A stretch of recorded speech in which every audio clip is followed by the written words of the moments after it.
Welcome po sa ating Adventure Discovery sa ating munting channel. Ang panibago natin ngayong na-discovery itong area na ilog kung saan ay meron tayo nakita na butas or mga kakaibang atin ngayon na explore sa ating ngayon bagong adventure o discovery.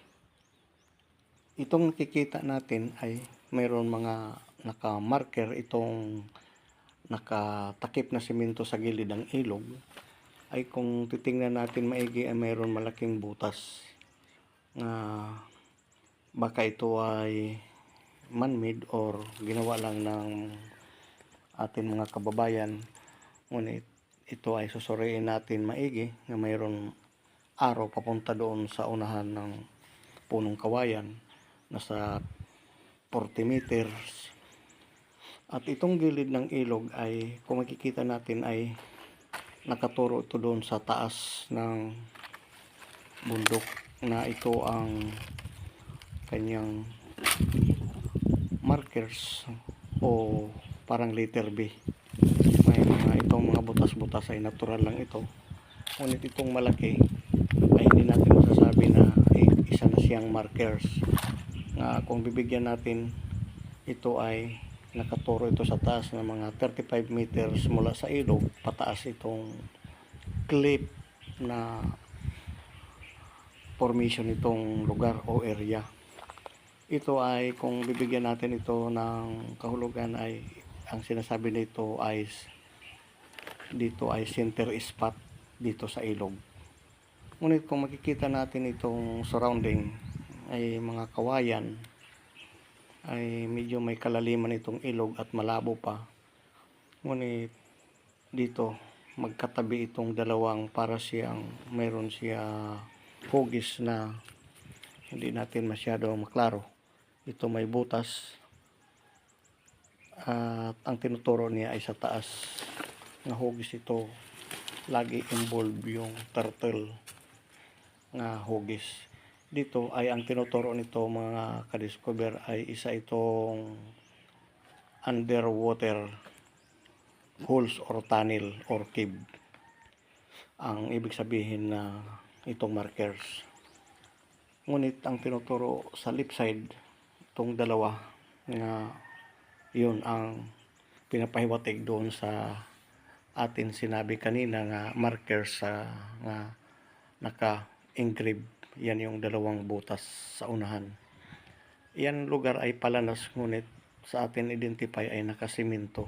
Kung makikita natin, ayun yun underwater, pataas sa bundok.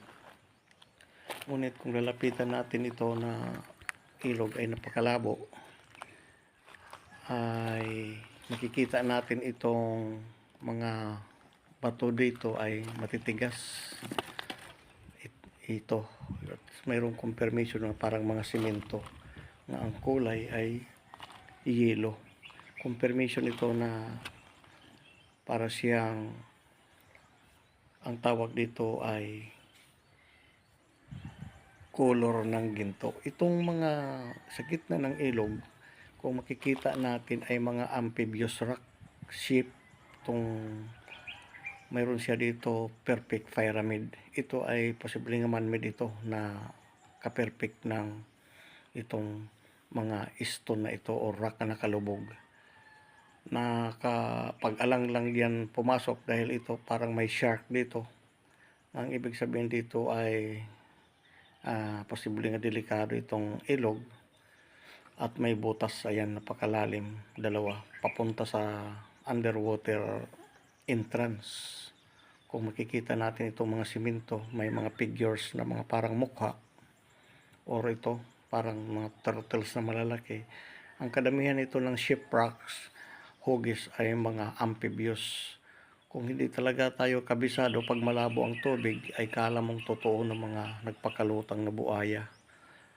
Ngunit hindi nga ako diyan lumusong. Sabi pa nga ng kasamahan ko ay wala naman daw. Pero mahirap na, malabo yung tubig. Ayan, parang totoo, mga rocks na ito ay parang mga crocodiles, mga amphibious rocks. Ayan yung pinapahiwatig doon sa unang markers nga underwater cave, mga ka-discover, or tunnel. Yan, dalawang bunganga, posible pataas. Sa susunod ay atin ngayon i-explore ito kung anong butas yan doon, at hindi muna tayo tatawid dahil ay hindi pa ako ito kabisadong lugar. Sabi ng aking kaibigan ay marami naman daw diyang pumupunta sa ilog or namingwit. Kung makikita natin ito, ayan yung parang ano siya, shark at saka mga amphibious. So ito lang ngayon ang atin na discover sa ating pag-explore, at sa susunod naman muli na ating makikita sa ating mahabang paglalakbay. Marami po salamat, at huwag makalimot po mag-subscribe sa ating munting channel.